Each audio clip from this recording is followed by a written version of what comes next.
Hey everyone, good to see you guys. I know it's been a while since I've jumped on camera and you've seen my face, so I'm just about to jet off to go on holiday actually, so the upload schedule is going to slow down a little bit, but it's actually kind of nice because I've reached a point in this Greek archaeology series where I've more or less finished the historical overview section I wanted to cover, because we've gone all the way from the early sort of Bronze Age, Minoan period, all the way up until now the late Roman, or at least the mid-Roman period, right, where Greece is now under Roman control.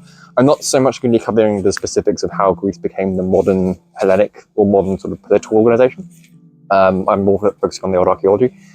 So from now at this point on, the rest of the episodes in this archaeology series, I'm going to focus more on sort of specific topics and specific themes, things like Greek religion, Greek multiculturalism, Greek trade, economy, all that kind of thing. So rather than looking at period by period and going like time-wise, I'm going to go back over a lot of the sites and things I've mentioned in the last few episodes, and we're going to just look at more specific sort of theories, methods, and like thematic topics rather than a chronological overview. So hope that makes sense.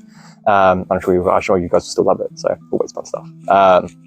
As always, thanks so much for watching. Don't forget to like, share, subscribe. It's you guys who have really kept the series alive and going, which is really fun. So I've loved doing it. And where other civilizations or other archaeology things you want me to cover in future, just let me know below, and I will have a good read of everything and get on with it. All right, enjoy the video. Hey everyone.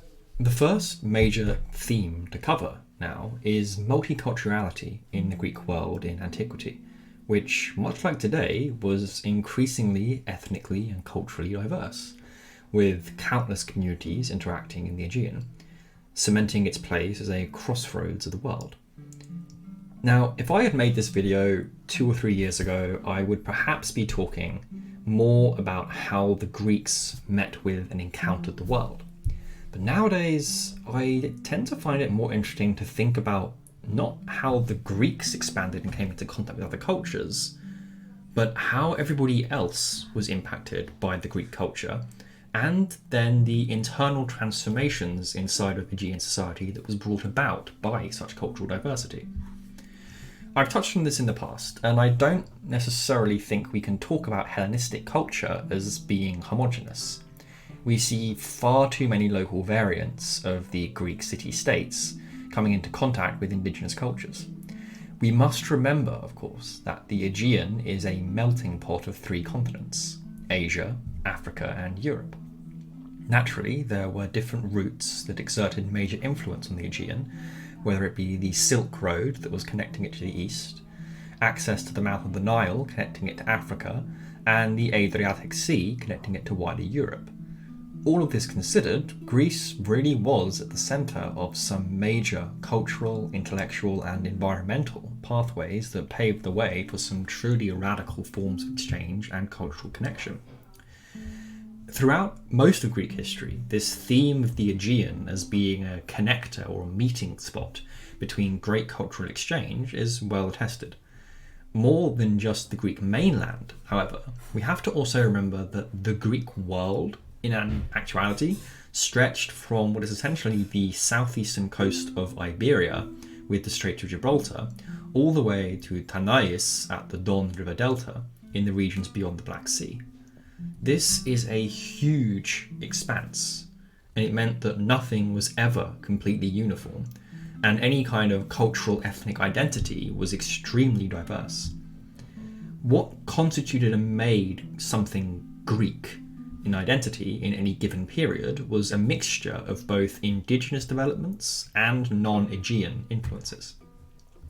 This cultural coexistence always kind of had implications for the Greeks and their neighbours, whether it was beneficial in the form of mixing in multiple levels of society, to intermarriage and exchange, and of course it has its issues in the form of colonialism, acculturalization, and creating one-way, unequal, hierarchical relationships between societies. This type of interaction can be studied from the perspective of exchanging ideas, subjugation, economic trade, and countless other angles that hold implications for how we still live in society today. When we're talking about the different phases of interaction between cultures in the Greek world, we can do so through the lens of things like colonialism, so settler warfare, trade, art, iconography, technology, and of course ideas, religions and beliefs being exchanged. But we have to ask ourselves whether distinguishing between these things is even really important to do so in understanding a Greek or even just European identity. What I'm really trying to get at the heart of this multiculturality theme is really just human agency and movement. How is it that humans and the things we make or the things we do leave marks on the world or others? The sheer scale of our experience as humans includes everything that we would usually consider part of a society. But the narratives and interpretations that we have when we're looking to examine things inherently creates some biases in us. If we were to look at something like traders or pirates, for example, if I was to pose a question, when is a trader and not a pirate? From whose perspective are we looking at things? Who's the victor? Who's the enemy? Who is the good guy or the bad guy? A lot of the time, it depends on whose narrative and what interpretation lens we're using. And the people trading, oftentimes in the ancient Greek world, are the same ones performing piracy, and vice versa in many contexts. This same kind of interpretive challenge can be applied to warfare. For example, military versus mercenary. As an example, fragment 16 from a text by Alcaeus of Mytilene around 620 to 580 BC refers to his brother as being a Greek mercenary all the way stationed in Babylonia, an experience that was probably fairly common for Greek military men. Such mercenaries would not have been hired along ethnic lines.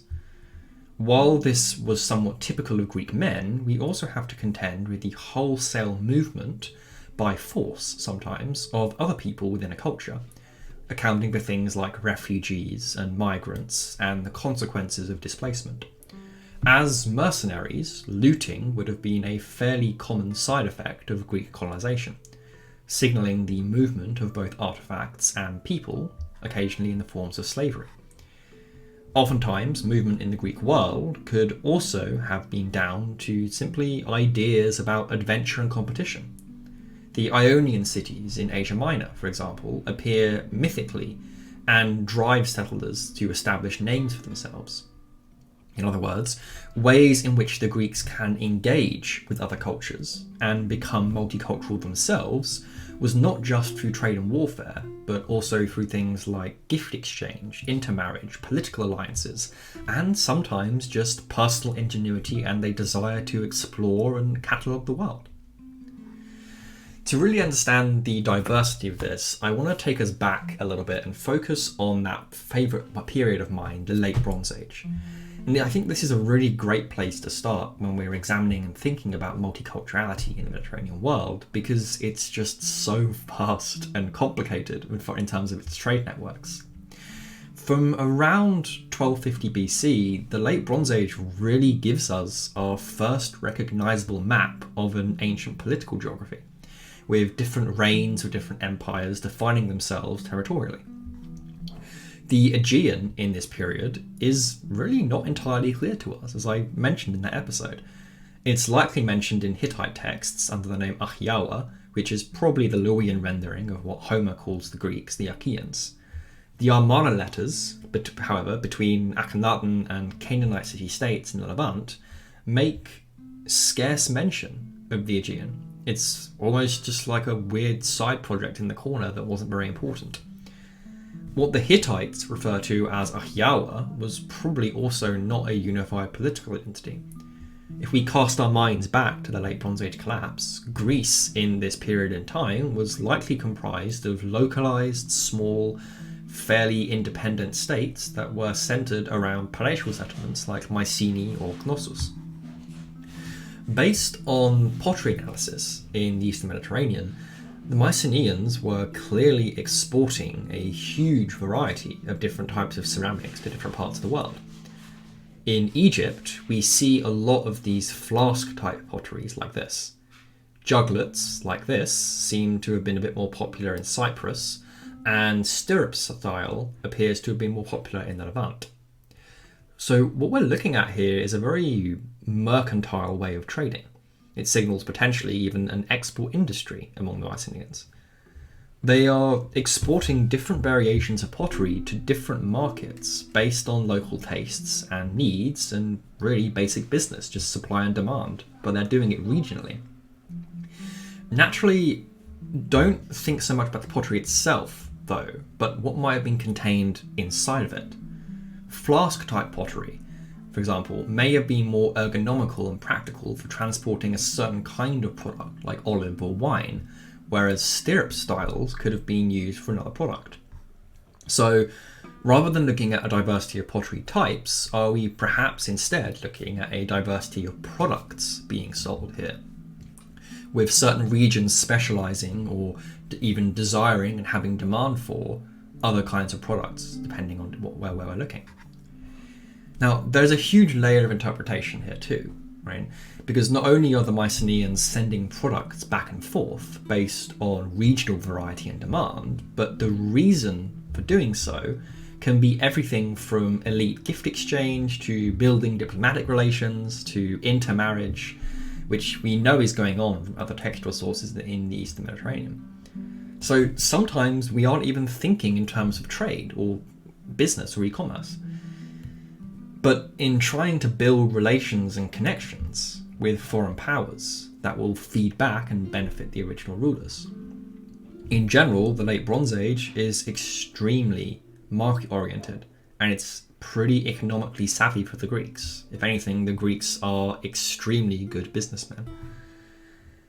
The other thing that the Mycenaeans did was open a whole new territory of the world to the Eastern Mediterranean by creating networks of exchange with Italy, of all places. Italy actually then went on to become the stepping stone to Central and Temperate Europe. Through the Mycenaeans, a connection was formed between the old world of Europe to the Eastern Mediterranean, which was mediated largely through Italy and the relatively unknown Etruscan people. We see a lot of Mediterranean pottery in southern Italy, especially Mycenaean, to the extent that there are now even some debates around whether a process of colonization was going on. Not only do we see a lot of imported pottery in southern Italy, but we also see some indigenous reactions to it in the form of local imitations in surrounding indigenous villages. Some of these types of pottery are incredibly complex, and they are designed clearly by expert artists. So it's still not entirely clear whether these people are immigrants who are creating them and bringing them with them from other areas of Greece, or if they are local people, perhaps Etruscan or Italic tribe artists who are mimicking things they're seeing trading throughout the rest of the Mediterranean. Like the Eastern Mediterranean, though, Italy doesn't react to the Mycenaean imports completely uniformly. Southern Italy and Sicily clearly show preference for certain pottery types than other ones that they ignore, showing again that there is regional variance and the need there of supply and demand is still present. And that differs between tribe and location. There are even some general overlaps, such as the famous calyx ware, usually used for wine, but for the most part, we're looking at high regionalism here, something that is differentiated by local demand and cultural practices. As we move into the early Iron Age, though, things get a little bit more tricky to trace evidence of foreign culture and multiculturality. A lot of those established pottery styles and traits that I just talked about disappeared because of the Late Bronze Age collapse, and of course the waning influence of city-states. While it's been fairly common in the past to assume that it was the Late Bronze Age kings alone who were driving the trade, by the early Iron Age we can see that this just isn't really true. Casting our mind back to that earlier site of Lefkandi in Euboea around 1000 BC, you might remember that bronze burial crater from Cyprus that I talked about. The prestige items in the graves at Lefkandi are not from a palatial compound, and the scale of them is considerably reduced, but they are still clearly village-level elites operating, and there are communities exerting their own identities.